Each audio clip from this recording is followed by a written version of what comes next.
नमस्कार, आपका स्वागत है। दोस्तों, आज मैं आपको पितृपक्ष की सर्व पितृ अमावस्या की महान कथा सुनाने जा रही हूँ। इसीलिए आप इसे ध्यान से अवश्य सुने। प्राचीन काल में एक जिज्ञासु ब्राह्मण के मन में प्रश्न उठा, पितृपक्ष का महत्व क्या है? श्राद्ध और तर्पण क्यों किया जाता है? उत्तर पाने के लिए उसने धर्मराज यम का आह्वान किया। उसकी भक्ति और जिज्ञासा देखकर यमराज प्रकट हुए और बोले, हे ब्राह्मण, पितृपक्ष पूर्वजों को समर्पित पावन काल है। श्राद्ध और तर्पण से वे तृप्त होते हैं और संतुष्ट होकर आशीर्वाद देते हैं। इसके महत्व को समझाने के लिए मैं तुम्हें एक कथा सुनाता हूँ। यमराज ने गरुड़ पुराण की कथा सुनानी आरंभ की। प्राचीन काल में मध्य देश में एक पुण्यात्मा ब्राह्मण रहते थे, धन शर्मा। वे सत्यनिष्ठ, सदाचारी और विष्णु भक्त थे। एक दिन वे श्राद्ध सामग्री लाने वन में गए।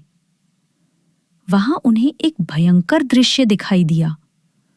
3 भयानक प्रेत। उनके बिखरे बाल, अंगार जैसी आंखें, काले दांत, हड्डियों का ढांचा और पीड़ित स्वरूप देखकर कोई भी मूर्छित हो जाए। लेकिन धन शर्मा भगवान विष्णु का स्मरण करते हुए निर्भय आगे बढ़े और पूछा, हे प्रेतों, तुम कौन हो और किस पाप के कारण इस दुर्दशा में पड़े हो? पहले तो प्रेत मौन रहे, पर जब धन शर्मा ने श्रद्धा से विष्णु का नाम लिया तो उनके हृदय बदलने लगे। क्रोध और पीड़ा शांत हो गईं और उनके चेहरे पर कोमलता आ गई। वे धन शर्मा के चरणों में गिरकर बोले, हे विप्र, तुम्हारे दर्शन और श्रीहरि का नाम सुनकर हमारे पाप क्षीण हो रहे हैं। अब हम तुम्हें अपनी दुखद कहानी सुनाते हैं। तीनों प्रेत बारी बारी से अपनी व्यथा सुनाने लगे। पहला प्रेत बोला, मैं कृतज्ञ हूं। पूर्व जन्म में माता पिता का आदर नहीं किया, श्राद्ध तर्पण नहीं किया, गुरुजनों का अपमान किया, इसीलिए प्रेत योनि में भटक रहा हूं। दूसरा प्रेत बोला, मेरा नाम विद्वत है। पूर्व जन्म में मैं हरिवीर नाम का राजा था, लेकिन घोर नास्तिक और अभिमानी था। न देव पूजन किया, न ब्राह्मणों का सम्मान, पितरों को भी भूल गया। इसलिए मृत्यु के बाद नरक और फिर प्रेत योनि में गिरा। तीसरा प्रेत बोला, मैं अवैष्णव हूं। पूर्व जन्म में मेरा नाम गौतम था और मैं भी ब्राह्मण था, लेकिन पितृपक्ष में कभी धर्म कर्म नहीं किया, न श्राद्ध, न तर्पण, न दान। इसीलिए सारे पुण्य नष्ट हुए और मृत्यु के बाद ये दुर्दशा मिली। तीनों की कथा सुनकर धन शर्मा की आंखें भर आईं।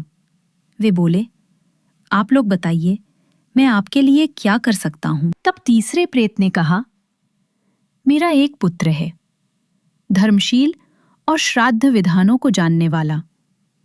यदि वो श्राद्ध तर्पण करे तो हमारा उद्धार हो सकता है। उसका नाम धन शर्मा है।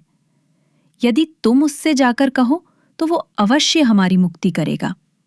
ये सुनते ही धन शर्मा भाव विह्वल होकर बोले, पिताजी, मैं ही आपका पुत्र धन शर्मा हूं। आपको पहचान ना सका, ये मेरा दुर्भाग्य है, मुझे क्षमा करें।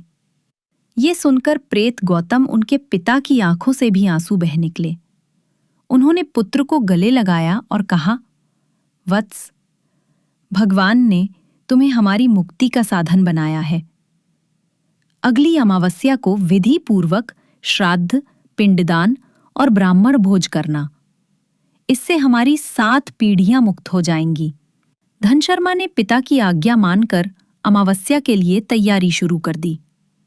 नियत दिन स्नान दान करके पिंडदान और तिलांजलि अर्पित की। 10 ब्राह्मणों को खीर समेत भोजन कराया और दक्षिणा दी।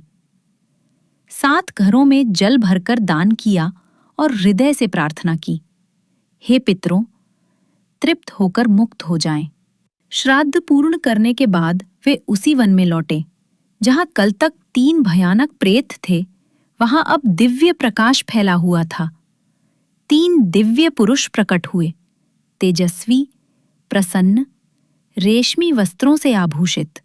सबसे आगे उनके पिता गौतम थे। गौतम ने पुत्र को गले लगाया और बोले, वत्स धनशर्मा, तुम्हारी श्रद्धा और सेवा से हम सब मुक्त हुए। अब हम पितृलोक जा रहे हैं। तुम्हें दीर्घायु, सुख और यश मिले। दूसरे और तीसरे दिव्य पुरुषों ने भी आशीर्वाद दिया। फिर आकाश से दिव्य रथ उतरा और तीनों आत्माएं उस पर सवार होकर पितृलोक प्रस्थान कर गईं। धनशर्मा की आंखों से आनंद के आंसू बहने लगे।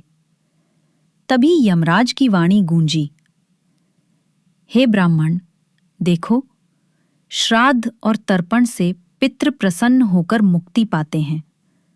जो भी इस कथा को सुनकर पितृ कर्म करेगा, उसके कुल का कल्याण होगा। ब्राह्मण ने हाथ जोड़कर प्रणाम किया और प्रतिज्ञा की कि वो सदैव पितृ श्राद्ध करेगा। इस कथा से हमें ये शिक्षा मिलती है कि पितरों का सम्मान और श्राद्ध तर्पण करना अनिवार्य है। इससे न केवल पितरों को शांति मिलती है, बल्कि संतान का भी कल्याण होता है।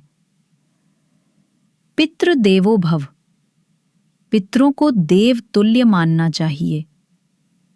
अगर आपको ये पावन कथा पसंद आई तो वीडियो को लाइक करें, कमेंट में लिखें जय श्री कृष्ण, जय पितृदेव और चैनल को सब्सक्राइब करना ना भूलें। धन्यवाद।